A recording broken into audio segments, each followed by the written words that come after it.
How do you create when you're in a funk? When you're in a mood that you just don't feel creative, you don't feel confident, you feel blue. Yellow sketchbook. Yeah, I wish that was the answer. Welcome to my channel. My name is Kristina Moyer, and I'm attempting to be an artist. No, I don't know. I'm an acrylic artist. That's my main focus, but I love drawing and painting. You'll see all kinds of art projects in here because I love to create. So, today's video, I decided to hit up the sketchbook because I was kind of feeling a little down on myself for some reason. And I thought, okay, let's just do something fun, something not overly planned, and just play in the sketchbook. So that's what this video is all about today. So thank you for joining me. Let's go.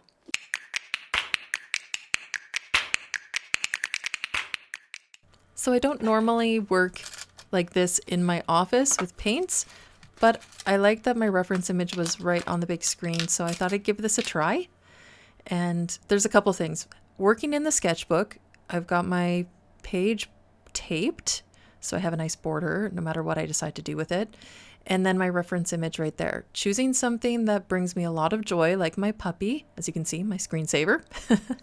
And working with just, I've got a bunch of materials here, chalk pastels I haven't opened yet, some watercolors, and watercolor pencils, just my variety of watercolors in here, and gouache and everything, and working in the sketchbook. So I'm allowing myself to be open in terms of materials that I use, and the fact that I'm working in the sketchbook takes off that pressure to make it something amazing and working on a subject that brings me joy. If you are a dog lover, you have your fur baby, then you know that they just bring so much love. They're just love. And so if you're feeling in a funk, they always, at least my experiences, help to bring you out of that. They comfort, they cuddle, they're sweet, they are attention seeking. They get you out of the house to go on walks. And yeah, so I love my baby. This is Charlie, and he's wearing his raincoat, and this was a photo I took recently. It's been quite rainy here. I actually live in a pretty dry climate, but we've had a lot of rain recently, and go figure. So he's got his cute little raincoat. He's a little bit wet, so he looks a bit goofy with his, wavy locks, and so I thought, let's go with this image. As soon as I saw the image, I thought, this is cute. I'm going to give it a try. I don't know if I'll succeed, but we'll play around with it. So I'm going to grab my eraser now that I've sketched it out, and I love kneadable erasers. They're therapeutic in themselves, I think.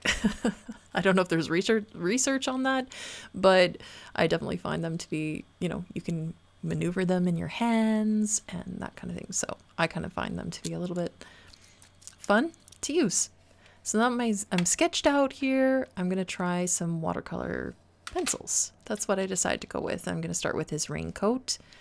And I like to start kind of one section and color at a time, because once you get the water on there, it can easily bleed into other sections. So just a quick scribble basically onto there. I have my little water station going, and just a brush. This isn't technically a watercolor brush. I think it's just a multi brush. I use it for acrylics normally, actually. So now that I have the coat done, I'm going to start sketching in some of the fur and finding those kind of darker areas first. So kind of working on the tones.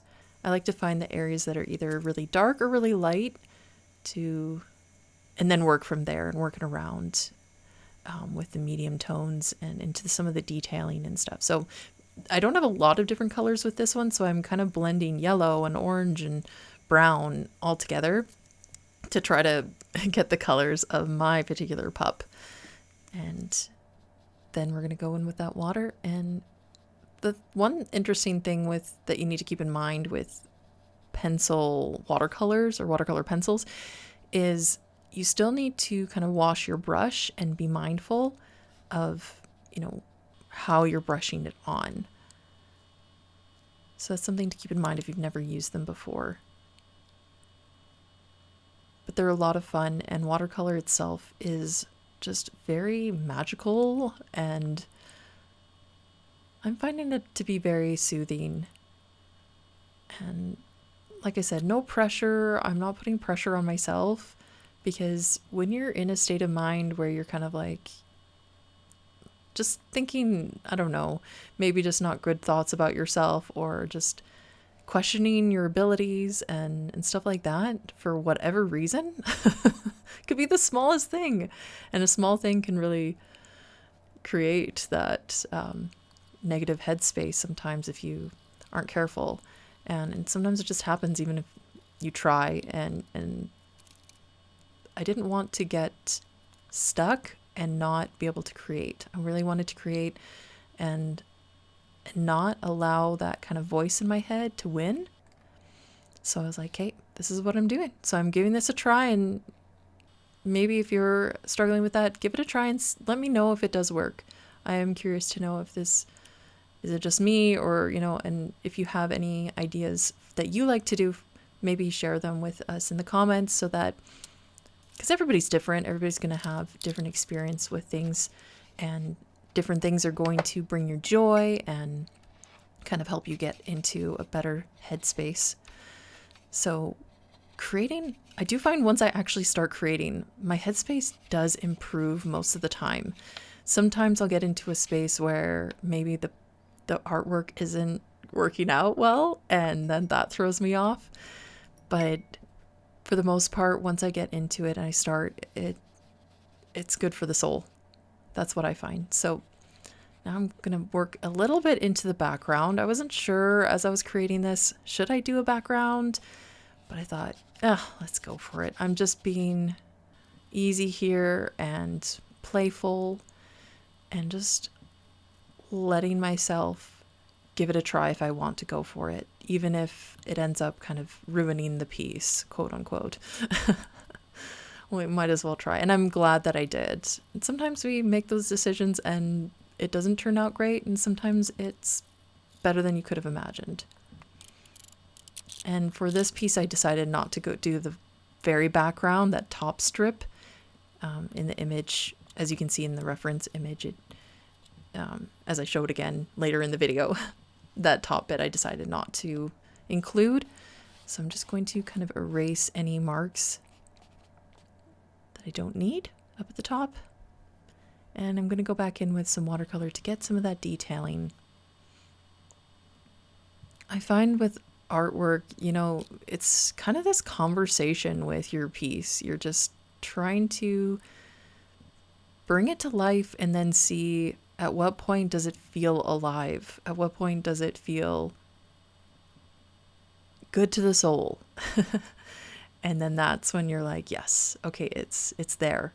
And each layer and each detail that I add gets me closer to that point.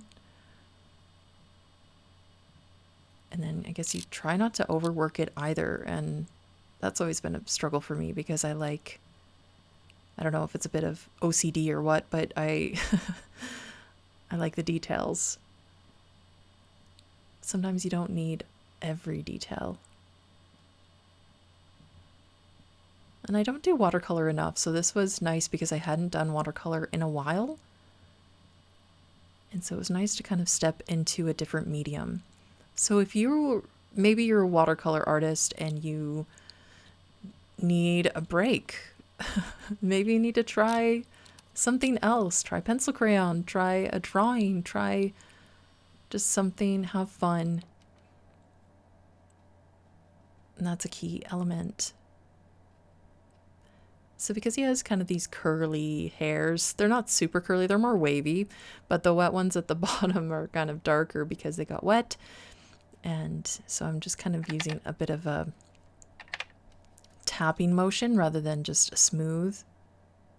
Because I want to kind of indicate that there's a texture going on.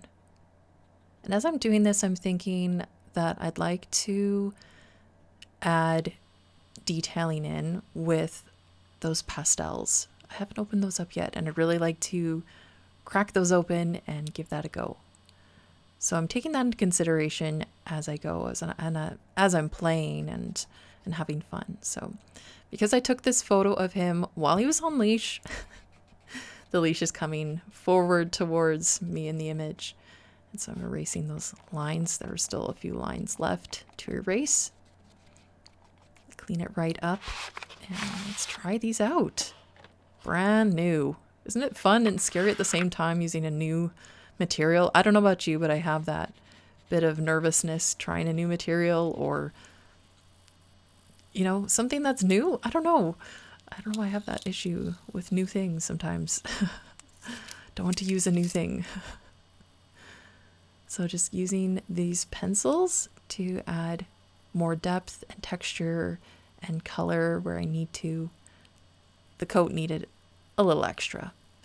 It needed some low lighting or shadowing. So I'm trying different color combinations. I'm going to see if the white does anything. The white didn't do a lot, but it's going to help with the texture for the hair. And going back and forth with a darker and a lighter will help out. So I realized, like, you know, the white wasn't quite giving the texture I wanted as I started adding it in. Very subtle. It was more subtle than I expected. But, I mean, it does something, just not quite to the extent that I thought it would. But I did buy some black paper, and I'm excited to try these on that. So some project ideas to test those out. Also, when I'm using these, I do want my watercolor to be totally set, completely dry. Otherwise, this does not work. But I didn't include that step in this video. So I didn't think it would be as interesting for you to watch me dry something. But let me know in the comments if you do want to see something like that. Now we're really getting that texture in as I use the darker tones to bring in those shadows. It's really starting to come to life for me.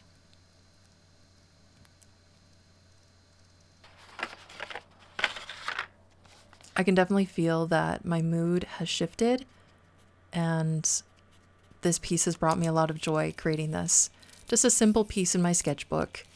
Nothing complicated or extravagant. So again, here is the reference image, and here is the piece that I created. And here's my pup, Charlie. Hey baby, come here. Come here. Yeah. Okay, you sit right there. Oh, what a puppy. What a puppy. Okay, what I love about this is I get the real thing. I have the real thing right here. He's right there. And it just brings me joy. Even if it's not perfect, it's just a little memory. He's so cute when he's wet out in the rain. So thank you guys so much for joining me in today's video. If you have any tips for elevating your mood when you're feeling like imposter syndrome or anything like that, let us know in the comments. And who knows, maybe your comment will help someone else elevate their mood and we can bring more positivity and light into the world. Thank you so much for watching. We'll see you next time.